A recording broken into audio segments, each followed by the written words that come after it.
Alors, maintenant, ce que je vais faire, c'est faire les recolorations. Je vais dupliquer pour conserver toujours mon original. Donc, je vais aller ici, dupliquer le calque. Je vais faire version rouge. Okay.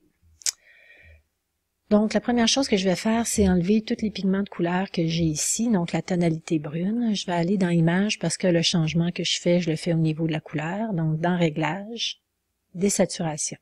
Donc, mon image est maintenant en noir et blanc. Je vais aller maintenant me faire une couleur témoin. Je vais prendre l'outil rectangle. La couleur de fond, ici, je vais aller chercher la couleur que je veux avoir. Donc, je vais aller dans Sélecteur de couleurs. Et ici, je vais aller chercher parmi la bibliothèque de couleurs mes couleurs Pantone. Donc, ici, Pantone, CMYK Uncoated.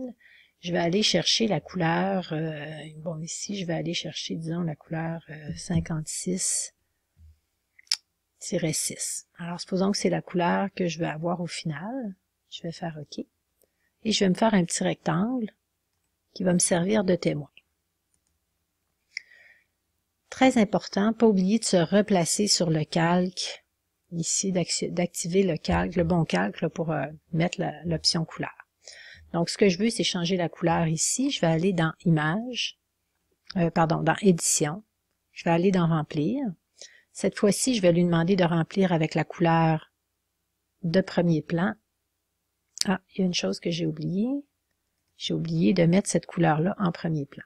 Alors, je vais le faire tout de suite. Bibliothèque de couleurs. 56-6. OK. Donc, ma couleur de premier plan.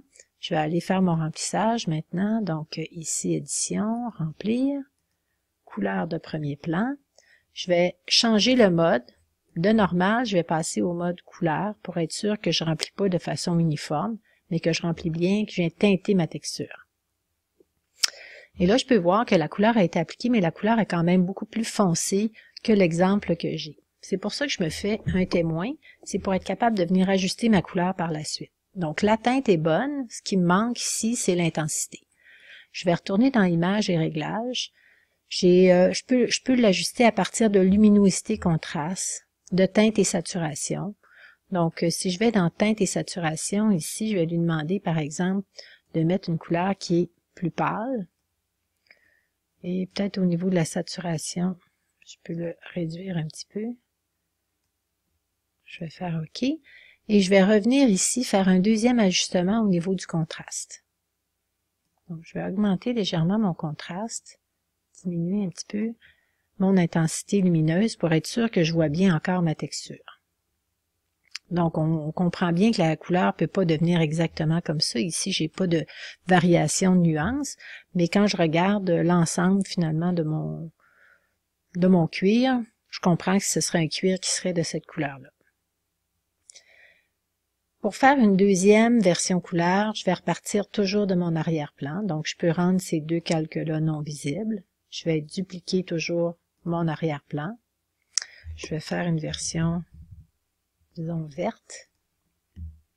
Je refais le même processus, réglage, désaturation. Je vais aller un petit peu plus vite cette fois-ci. Je vais changer ici ma couleur, m'en aller dans les teintes de vert.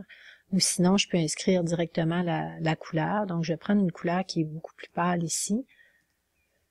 Je vais aller chercher ici mon petit calque, mon petit témoin de couleur. Je reviens sur mon calque de texture, édition, remplir, couleur de premier plan, mode couleur. OK? Et ensuite, je vais venir ajuster ici dans les réglages, luminosité, contraste. Donc, je vais le mettre ici beaucoup plus pâle.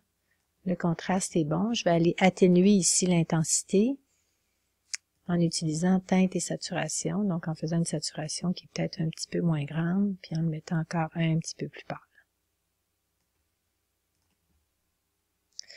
Donc, une fois que ça c'est terminé, je suis prête à amener mes trois couleurs sur Illustrator.